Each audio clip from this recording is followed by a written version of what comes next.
You think you need a better job. You think you need better education. You think you just need time to catch up. And here is the part nobody wants to say out loud. The real skill that decides who gets to breathe and who keeps drowning is not intelligence, not credentials, and not luck. It is the ability to sell value clearly, repeatedly, and without apologizing for existing. And before you tell yourself you are not that kind of person, remember this. In 2026, the system is not slow, it is not confused, it is moving fast. Artificial intelligence is automating routine work, housing is pricing regular people out for good, and the stock market can hit new highs while your paycheck buys less than it did in 2019. So when you still believe money comes from stability, you are not being cautious, you are being targeted. This is not financial advice, this is financial education. What you are about to hear is analysis of how wealth actually moves through the economy, how people protect themselves with comforting myths, and how the one skill almost everyone avoids becomes the only survival tool that still works when the rules change. Let me start with a cold truth about learning. You can graduate with top grades and still end up with a ceiling made of glass. You can also come from a place where nobody handed you opportunities and still build real income anyway. People love to pretend it is because they worked harder, but that answer is too clean. It avoids the uncomfortable mechanism underneath. Most outcomes are determined by what you can convert into money, and money only exists when value gets purchased willingly. In the modern world, you are not just competing against other applicants, you are competing against automation, you are competing against platforms, you are competing against people who can package a message, build demand, and turn attention into cash. In that fight, credentials are like a seatbelt that still lets the car crash. It does not steer you. So here is what we are going to do. First, I am going to strip away the moral disgust people feel towards selling, because that disgust is not just a personality flaw, it is an income limitation. Second, I will show you why selling is not a low job, it is the engine of every industry you secretly rely on. Third, I will connect it to the 2026 world you are living in, where AI threatens jobs, inflation quietly keeps stealing purchasing power, and wealth concentration grows faster than your ability to catch up.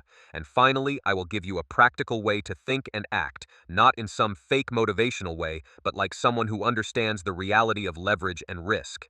Now breathe for a second and answer this honestly. What was the first time you felt embarrassed asking for money, not earning it? Asking for it. Maybe it was a sales conversation. Maybe it was negotiating a raise. Maybe it was trying to convince someone to switch service providers. Maybe it was telling your boss respectfully that your work deserved more. You felt the tightening in your chest and you called it being polite.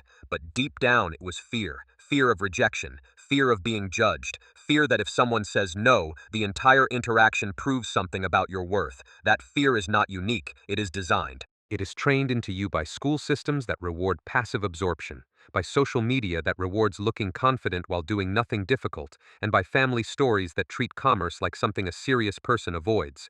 The result is predictable. Most people refuse to learn the exact skill that moves money, and then they act surprised when money does not move toward them.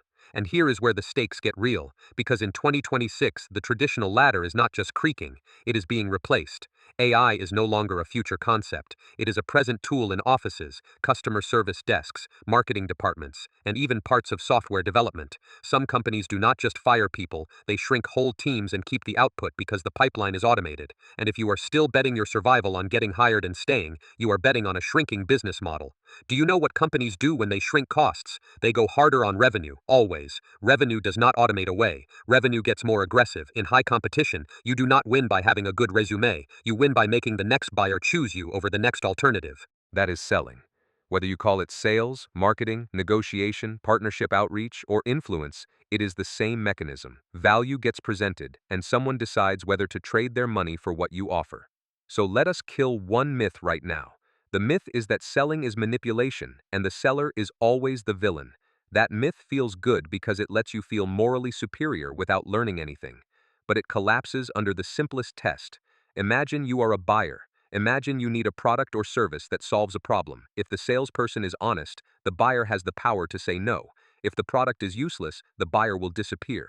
If the offer is exploitative, reviews will spread, reputation will rot, and competitors will replace you. Selling is not a magic trick that breaks consent. It is a trial of value in public. The best sellers are not the ones who can coerce. They are the ones who can match needs with reality. Now here is a pattern interrupt, because you are going to try to argue with your own fear. You will say, but I do not want to bother people. You will say, people are busy. You will say, I do not want to be pushy. Good. If you think like that, you are already halfway to understanding real selling. The problem is that you think selling is equivalent to being annoying. It is not. There is a difference between being annoying and creating clarity. There is a difference between interrupting someone emotionally and respecting their time while still communicating a real offer. High-performing salespeople learn to read signals, to understand timing, to phrase value in a way that makes the buyer feel safe. They do not beg. They design conversations so that the buyer can make an informed decision quickly. And you know what the biggest scam is? The scam is that most people believe the only real selling job is the one where you literally talk to customers, but everything about modern money proves otherwise. If you work in logistics, you still need to convince someone to choose your route. If you work in administration, you still need to persuade internal stakeholders that you are valuable. If you work in HR, you still sell the company to candidates and you sell candidates to the company. If you work in education, you sell learning outcomes to students and parents who have to decide where their limited time goes. Even your romantic relationships involve selling, whether you admit it or not. Attraction is not only chemistry. It is presentation, it is effort, it is signaling, it is value. People do not reject because you are worthless. People reject because they do not believe your value is worth their cost. That is the same economic law. So why do most people hate selling? Because selling has a social smell. It comes with rejection. It comes with uncertainty. It comes with the public possibility that you might be laughed at or ignored. And society trains you to avoid public humiliation. It trains you to protect your pride. But pride is expensive. It costs you income. Let me give you an example that makes the point without romance and without mystery. Picture a 32-year-old nurse named David. She works nights. She is exhausted. She does everything right. She takes care of patients. She follows procedure. She saves a little when she can. Then rent goes up again. Not a little, a lot. Her salary buys less than it did in 2019, and the grocery bill acts like it is trying to erase her progress. David hears advice online. Learn to code. Start a side hustle. Become your own boss. But the problem is the advice is vague and late. It assumes the skills are scarce and stable. In 2026, AI can draft code, generate marketing content, and automate parts of customer support. Many side hustles are now saturated. What is still scarce is the ability to convert attention into transactions, consistently and ethically. So David tries to sell, but she does it with shame. She posts for weeks without a clear offer. She asks people to support her journey. She never learns the basics of positioning. She never learns how to talk about outcomes. She never learns how to ask for a decision. And when nobody buys, she blames herself for being unworthy instead of treating it like a data problem. Here is the part that hurts. David did not fail because she lacked compassion. She failed because she tried to earn money without owning the selling process. She treated money like a lottery instead of a conversion system. The world does not reward intentions, it rewards transactions. Now let us connect this to your life right now. Inflation is not only about the consumer price index. It is about purchasing power. People hear, inflation is coming down, and they celebrate too early. The prices might stabilize, but wages lag, interest payments rise, and housing stays detached from income. You feel it every day at the checkout counter, and every night when you do the math on rent versus savings. Meanwhile, the wealthiest people keep winning by using the system's structure, not by working harder. They buy assets that appreciate, they borrow against those assets at low rates when the opportunity exists, and they invest in platforms that capture demand. According to global wealth reports, the concentration of wealth keeps accelerating. The top 1% owns more than ever in many major economies. That is not magic. That is leverage plus conversion, and conversion requires selling. The top 1% sells all the time. They sell deals, they sell partnerships, they sell narratives, and sometimes they sell the illusion that the rest of society just needs resilience. They are not reselling products only. They are reselling outcomes. They are reselling permission. They are reselling trust. Now you might say, okay, but selling is still risky. What if I fail? Good question. Here is the truth most people avoid. Job stability is not guaranteed in modern economic cycles, and selling is one of the few skills that can move across industries because it is transferable. Think about layoffs. During economic downturns, companies cut headcount first. They reduce the parts of the business that look expensive and slow, but even then, companies still need revenue. The companies that survive do not shut down demand creation. They intensify it. In a recession, competition gets nastier. So marketing budgets shift, sales targets rise, customer acquisition becomes more strategic.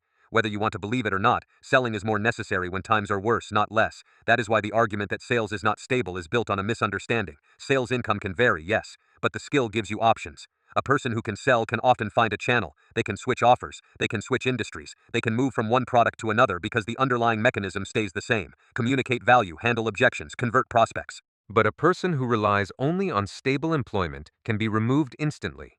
They can be replaced. They can be automated. They can be outsourced. In 2026, AI is making that happen faster.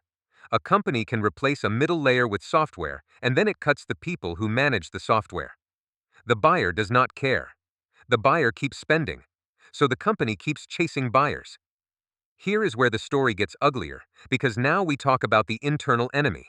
The internal enemy is the story you tell yourself that you are not built for rejection. You romanticize stability because stability feels like safety. But safety is not the same as success. Safety is a temporary feeling generated by predictability. And predictability is not the same thing as control. Let me bring in another micro story. Imagine a small business owner in the United Kingdom named Aisha, who started a home insulation service. Climate disruptions raised insurance rates. Contractors got more work. Demand existed. But the market also got crowded with competitors.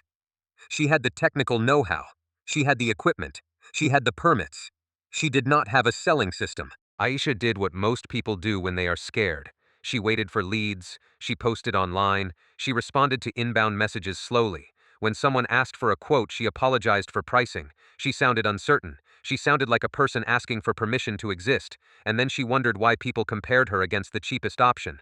When she finally changed her approach, she stopped apologizing. She explained risk. She explained cost of delay. She quantified savings. She asked for the next step clearly. Her conversion rate improved, not because she became louder, because she became clearer and more confident about value. The biggest change was emotional. She stopped treating the buyer as a judge. She started treating the buyer as a decision maker with a problem to solve. That shift is selling. Now another pattern interrupt, because you are still clinging to the idea that selling is beneath you. You might say, I would rather be technical, I would rather be creative, I would rather do research. Great. In 2026, technical and creative roles are not disappearing because people suddenly stop needing them. They are disappearing because AI can do portions of them cheaper and faster, and companies are reorganizing around functions that create revenue. So your goal is not to become a traditional door-to-door salesman. Your goal is to understand the logic of selling well enough to survive automation. You need to learn how to communicate value so that the market can hear you. And yes, you will still face rejection. Everyone does. People with power are still rejected. A rejection is not proof that you are broken. It is proof that a probability did not fall your way this time. Selling is a numbers game dressed up as conversations. But here is the darkest truth you need to understand about rejection. Most people quit not because they are bad, but because they confuse rejection with identity. If someone says no, the fearful mind says, they are rejecting me. The skilled mind says, they are rejecting the current offer at this current moment with these current assumptions. That difference determines whether you evolve or collapse. Now let us talk about the other half of selling that almost nobody learns, building equal relationships. The Vietnamese speaker talks about the predator mindset, the stalking mindset, the hunt mindset. I am not going to dress it up. When you approach strangers like they are trophies, you waste energy and you poison trust. People feel it. They might not say it, but they feel it in the tone, in the timing, and in the pressure. In modern selling, pressure is a tax. If your tone screams urgency, you invite doubt. If your follow-up is aggressive, you create friction. Friction kills conversion. The best sellers reduce friction while increasing clarity. That is also how wealthy people operate. They do not always bully. They structure outcomes so that consent feels natural. They make offers that are easy to understand. They use systems, they use branding, they use social proof, they use distribution channels that do not rely on their own personal charm. So if you want to build income in 2026, you need to stop trying to convince people with raw charisma. Charisma fades under stress. You need a repeatable process. You need positioning. You need messaging. You need a sales funnel, even if your offer is small. And yes, you can do this without being unethical. The ethical rule is simple. You never sell what you cannot deliver, and you never hide costs that matter. But the emotional rule is harder. You cannot sell while hating the buyer. You cannot treat them like an enemy. You must treat them like a human with limited money and limited time who is deciding whether the value is worth the cost. Now we connect the last layer to 2026 realities, because we are not just talking about careers, we are talking about your future security. Retirement is collapsing. Pensions are underfunded. Many plans assume unrealistic returns. Social security is getting pushed into the political spotlight because demographic changes are not a theory. They are a calendar. People are living longer, and there are fewer workers per retiree. Meanwhile, healthcare costs keep climbing, and insurance markets are getting hit